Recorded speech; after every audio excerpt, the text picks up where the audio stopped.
السلام علیکم ورحمت الله وبرکاته. ګرانو زده کوونکو، په دې هیله چې روغ او صحت اوسئ، پیل کوو د نن ورځې په لوست. مخکې د نوي درس د پیل څخه تاسې خو به انشاءالله کورنۍ دنده راوړی وي، حتما مو راوړئ، ځکه چې کورنۍ وظیفه ستاسو په نمرو کې حسابیږي. تاسې په تېر درس کې څه لوستي وو ګرانو زده کوونکو؟ د زړې لرونکو نباتاتو اهمیت، یعنې هغه نباتات چې زړې لري دا موږ او تاسو ته څه اهمیت لري. موږ وویلې چې دغه نباتات هم د غذایي د توکو په حیث زموږ او ستاسو د غذا مهم توکي پوره کوي، لکه پروتینونه او همدارنګه شحمیات لکه شړشمو تیل، پندانه او زیتون غوړي او نور نباتي غوړي له همدې نباتاتو څخه تولیدیږي. همدارنګه د پروتینو مهم منابع حبوبات دي، لکه لوبیا، نخود، دال، مشنګ او داسې نور. همدارنګه د نشایستې مهم منابع دي او په همدې ترتیب موږ او تاسو ورنه زینتي اسباب جوړوو، لکه میزونه، کوچ، المارۍ او داسې نور. او همداراز زموږ او ستاسو د سون د موادو څخه هم له وچ شوي نباتاتو څخه کار اخلو. نو دا ستاسې تېر لوست. اوس راځو زموږ او ستاسو د نن ورځې مضمون بیولوژي دی، ټولګی مو 8 دی، څپرکي 4، عنوان مو د حیواناتو ډلبندي او سفنجونه. د کتاب مخونه مو 9 څخه تر 40 پورې دی او 28 لوست دی چې زه عبدالصمد مسلم به تاسو ته وړاندې کړم. مخکې د درس د پیل څخه غواړم چې د همدې نوي لوست موخې تاسو ته وړاندې کړم. موږ او تاسو به د لوست تر پایه انشاءالله په دې وتوانیږو چې د نباتاتو د حیواناتو ډلبندي وپیژنو، د حیواناتو د ډلبندۍ څخه کار واخلو، همدارنګه د حیواناتو په ساتلو کې هڅې وکړو. نباتات خو موږ او تاسو مخکې وپیژندل، اوس د حیواناتو نړۍ ته راځو. بسم الله الرحمن الرحیم. د حیواناتو ډلبندي. ګرانو زده کوونکو، ډلبندي یا صنف بندي یا طبقه بندي هم د حیواناتو هم د نباتاتو د ښه پیژندنې لپاره دی. علماو په دې خاطر چې نباتات او حیوانات او د دوی عالمونه، فایلمونه ښه وپیژني یا موږ او تاسو ته یې وپیژني، نو دا یې طبقه بندي کړي، صنف بندي کړي دي. حیوانات په مجموعي ډول سره په 2 طبقو ویشلي دي: شمزي لرونکي یا فقاریه حیوانات، هغه حیوانات چې د ملا تیر یا شمزي لري، او شمزي نه لرونکي حیوانات هغه حیوانات دي چې دوی د ملا تیر نه لري. نو د ملا تیر په لرلو او نه لرلو په 2 لویو ډلو باندې حیوانات ویشل شوي. همدارنګه په دې خاطر چې بیا هم دغه حیوانات موږ وپیژنو، دوی په فایلمونو باندې تقسیم کړي دي. حیوانات په مجموع کې 9 فایلمه لري. د سفنجونو فایلم، کسوړ بدنو فایلم یا سولنتراتا، همداراز د پلنو چینجیانو فایلم، ګردو چینجیانو فایلم، د بل لرونکو چینجیانو فایلم، د پاسته بدنو یا نرمتنان یا مولسکا فایلم، د مفصلیاو فایلم، د اغزي پوټکو یا ایکانو درمایتا فایلم، او همدارنګه 9 فایلم د کورداتا فایلم دی. دغه 9 فایلمونو کې 8 فایلمې غیر فقاریه دی، فقط نهم فایلم چې کورداتا دی دا فقاریه حیوانات دي. حیوانات په مجموع کې ګرانو زده کوونکو هم ساده او هم پیچلي جوړښتونه لري. د دوی بدن همداسې چې نباتات تاسې ولسته د حجرو، نسجونو، عضلاتو او اعضاو څخه جوړ شوي دي. همدارنګه د دوی ژوند په مختلفو ځایونو کې دي، هم په وچه کې دي، هم په اوبو کې دي او هم د دې دواړو په منځ کې دي. په مجموع کې تر اوسه ساینسدانان د 1 میلیون څخه زیات حیوانات پیژندلي. پیژندل په دې معنی دی چې د 1 میلیون څخه زیات حیوانات طبقه بندي شوي دي په عالمونو، فایلمونو، کلاسونو، اردرونو، جنسونو او انواعو سره. او ډېر داسې حیوانات دي چې تر اوسه هم پیژندل شوي نه دي. علماو په بحث کوي، تحقیق کوي، ورپسې ګرځي تر څو هغه وپیژني.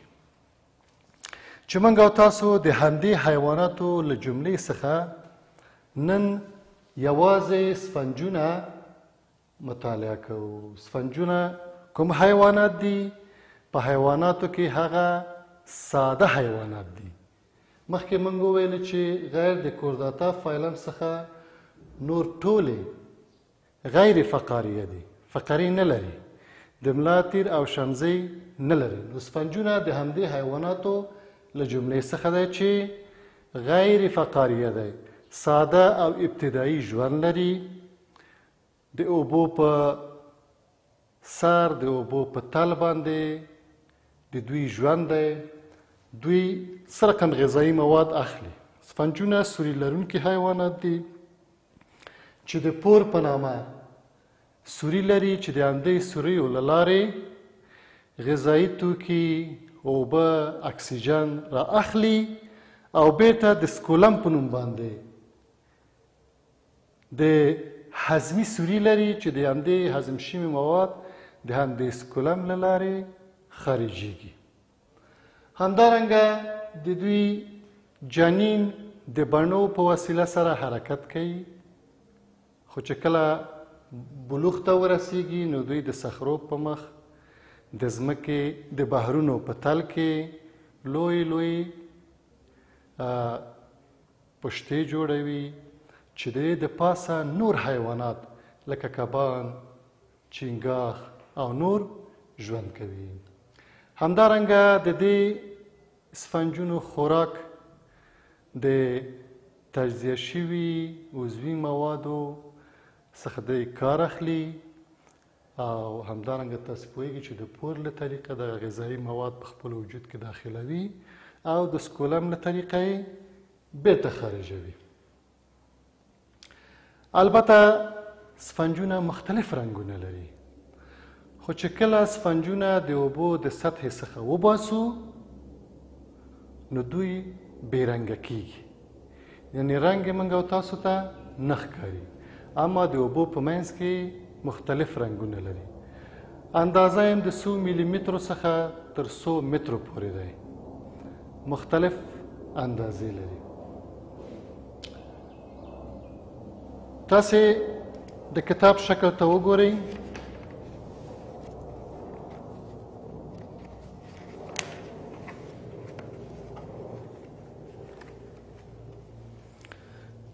ګرانو زده کوونکو دا د سفنجونو شکل دی. ګورئ چې مختلف رنګونه او مختلف شکلونه لري. دا ګورئ چې زیړ شکل دی، دا بلې شین زیړ ته ورته والی لري او دا سفنج ته ګورئ چې سوربخن دی. خو که دا د اوبو د منځ نه وباسو نو بې رنګه کیږي، یعنی دغه ښایسته رنګونه د اوبو په منځ کې موږ او تاسو ته ښکاري. ګرانو زده کوونکو، نن موږ او تاسو څه ولوسته؟ د حیواناتو ډلبندي یا طبقه بندي. حیوانات په مجموع کې په څو ډلو لویو ډلو ویشل شوي دي؟ په دوو لویو ډلو ویشل شوي دي چې فقاریه یا شمزي لرونکي حیوانات، فقاریه نه لرونکي یا غیر فقاریه ورته وایي یا شمزي نه لرونکي حیوانات. همدارنګه دا حیوانات په څو فایلمونو باندې ویشل شوی؟ په 9 فایلمونو ویشل شوی چې فقط یوه فایلم چې د کورداتا فایلم دی فقاریه دی، یعنې شمزي لرونکي دي، اما 8 نور فایلم فقاریه یا د ملا تیر نه لري، چې 8 نور فایلمونه یې سفنجونه دي چې موږ او تاسو ولوسته، کسور بدن یا سولنتراتا فایلم دی، د پلانو چنجیانو فایلم دی، د ګردو چنجیانو فایلم دی، د بن لرونکو چنجیانو فایلم دی، د پاسته بدنو یا نرمتنانو فایلم دی، د مفصلیو فایلم دی، او د اغزي پوټکو یا ایکاینودرمایتا فایلم دی، چې دا 8 فایلم غیر فقاریه دی او کورداتا فایلم فقاریه دی. او بیا د دې جملې څخه موږ او تاسو سفنجونه ولوسته. سفنجونه څه رقم حیوانات دي؟ سوري لرونکي حیوانات دي چې د همدې سوریو یا پور له طریقه غذایي مواد، غذایي توکي، تجزیه شوي عضوي مواد رااخلي او د سکولم په نوم باندې د غذایي موادو د خارجېدو سوري لري چې کله غذایي مواد دوی هضم که نو د همدې سکولم له طریقه غذایي مواد خارجېږي. همدارنګه موږ وویلې چې سفنجونه د 100 ملي مترو څخه تر 100 مترو پورې د دوی اوږدوالی دی، مختلف رنګونه لري، اما کله چې د اوبو څخه دوی موږ وباسو نو دوی بې رنګه کیږي. دا وه زموږ او ستاسو د نن ورځې لوست. په راتلونکي کې به له خیره د همدې حیواناتو له جملې څخه کسور بدني فایلم مطالعه کوو او اوس تاسو ته کورنۍ دنده در سپارم.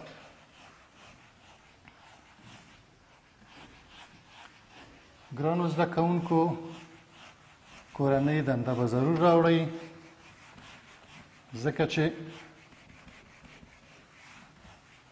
دا ستاسو په نمرو کې حسابېږي، کتل کېږي. همدارنګه د هر مضمون لپاره کوشش وکړئ چې بېله کتابچه ولرئ.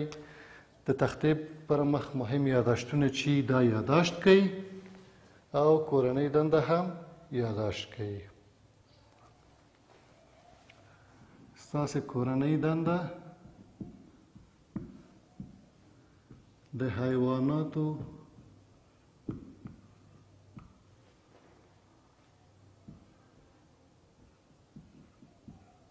ډولونه او فایلمونه ولیکئ. دا و ستاسو د نن ورځې لوست. نور مو په لوی الله سپارم. د خدای په امان.